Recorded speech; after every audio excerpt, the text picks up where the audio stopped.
There. Now my mic's on. And Although we don't want that. Let's see here. Let's make sure the settings are okay. is it because I got my phone? Yeah. Oh, my bad. Can't have that. Should I take my phone and put it out there? Yeah.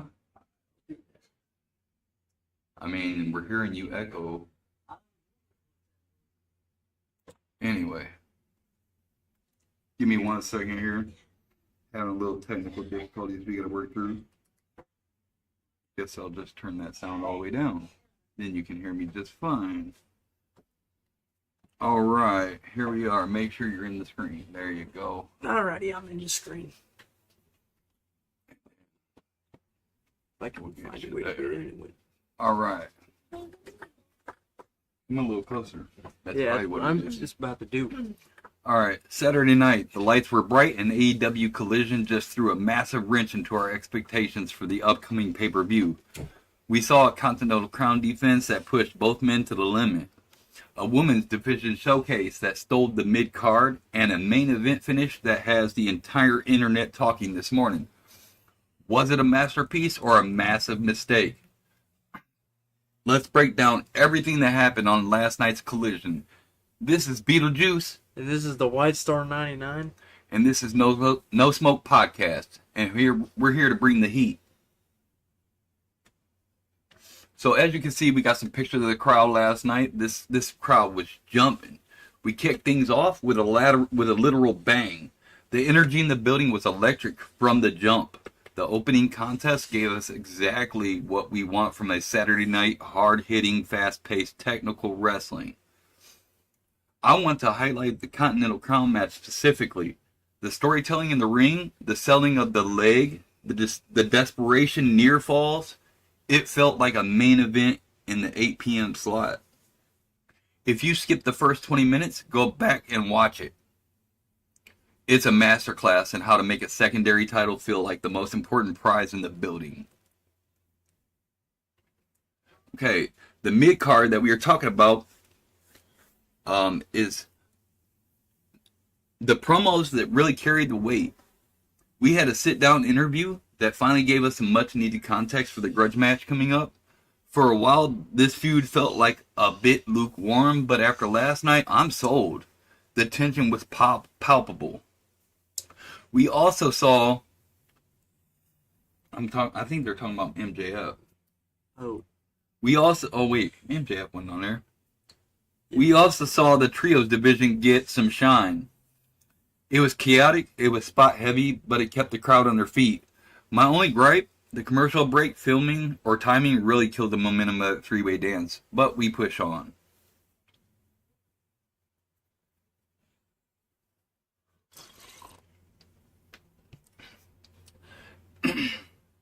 Now, let's talk about the main event. This is where the huge upset comes in. Nobody, and I mean nobody, expected the finish we got. Most of us assumed this was a filler match to keep the champion busy, but the way it ended, it changes the entire landscape of the title picture. I don't know why that keeps doing that. I guess I gotta move it over this way some more. The work rate was an 8 out of 10, but the shock factor was a 10 out of 10. Whether you love the result or hate it, you have to admit, AEW has our attention again. It wasn't just a win, it was a statement. Overall, last night's Collision gets a solid 8 out of 10 for me. It moved the needles where it needed to and delivered at least 2 matches that will be on the Match of the Month shortlist. But I want to hear from you. Did that upset make you more excited for the pay-per-view? Or do you think they're overcomplicating the story? Drop a comment below. I'll be jumping in to reply as many as I can. Don't forget to smash that like button and subscribe for the full pay-per-view preview coming later this week. Now, let's get into match specifics.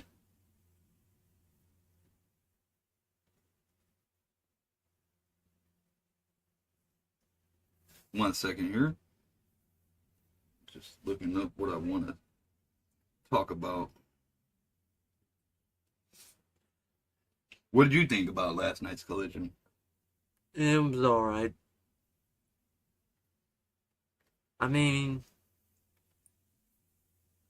the one thing I hated though, Okay. What the one thing you hated?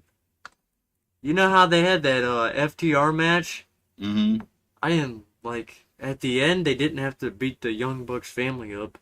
Well, yeah, of course. Nobody liked that part. I didn't like that part. Yeah. But here we go. The Continental Crown was on the line. That was the first match. And man, did they set a high bar. We saw a literal chess match out there. The story of the match was the injured left knee of the champion. Every time he tried to go for the signature powerbomb, the knee buckled and the challenger pounced. It wasn't just moves, it was psychology. When the champion finally hit the finisher on the third attempt, the crowd went nuclear. Who are they talking about? This is exactly what Collision should be. 20 minutes of uninterrupted high-stakes wrestling. If you missed this, go back and watch the last 5 minutes alone. My match grade is A-. They're talking about John Moxley versus Mark... was it Mark Davis?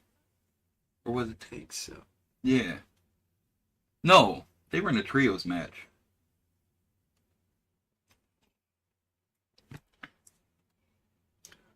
Okay, we had the women's division showcase match.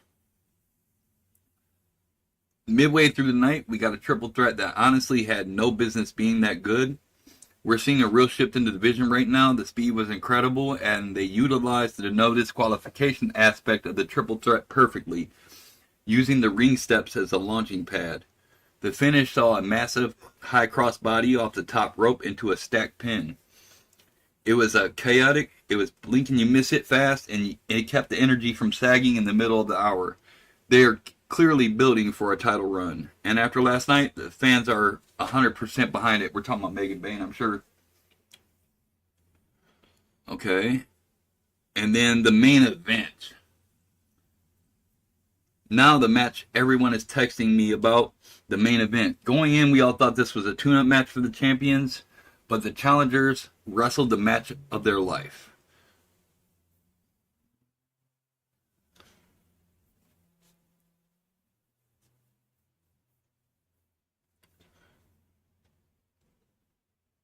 And then we were talking about the Heat promo of the night. We had Tekla. The heel turn we've been teasing for 6 weeks finally happened, but not how we expected. Instead of a physical attack, it was a walk away. What? I don't even know what they're talking about.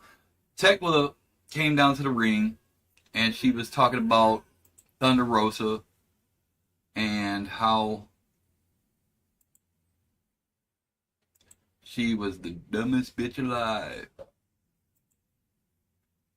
Yeah. But, yeah. Somehow, I don't think they were talking about... Oh, yeah, this is what we're talking about. Hey, you want to know something? You want to know something?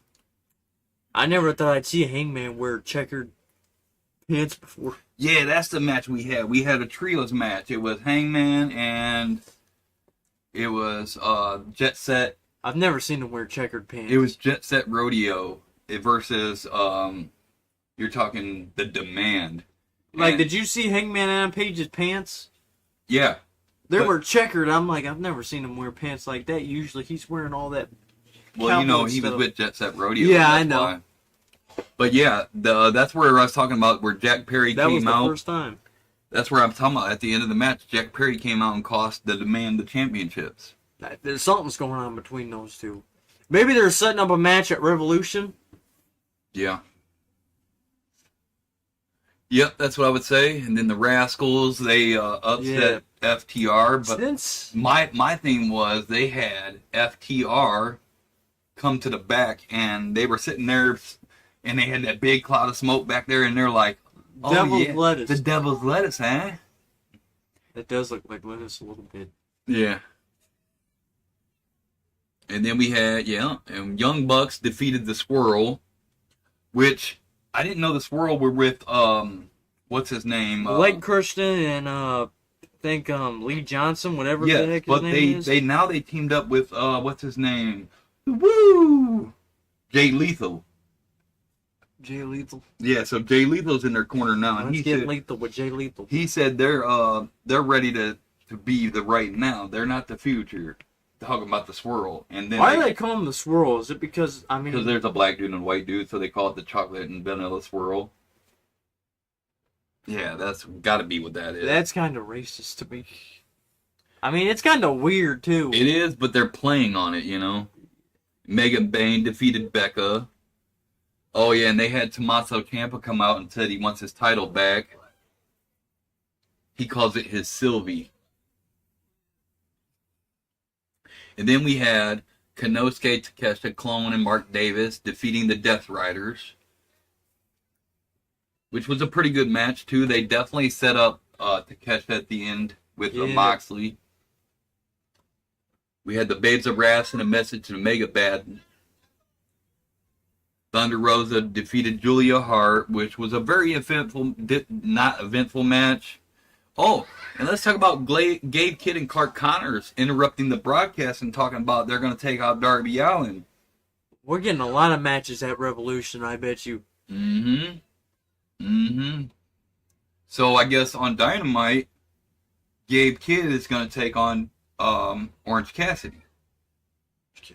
Who do you think is going to win that match? Let me know in the comments who y'all think is going to win this match. Who I think is going to win? That's kind of tough. I think it's gonna be Gabe Kidd. I think they're gonna build him a little momentum. I probably think so too. I think they're gonna build him a little momentum. We still don't know if this is gonna be a match or not. What? I think Gabe Kidd might win, but I think Darby's gonna interfere. Well, I mean, that would be consistent with what he's been doing. He interfered with the last match.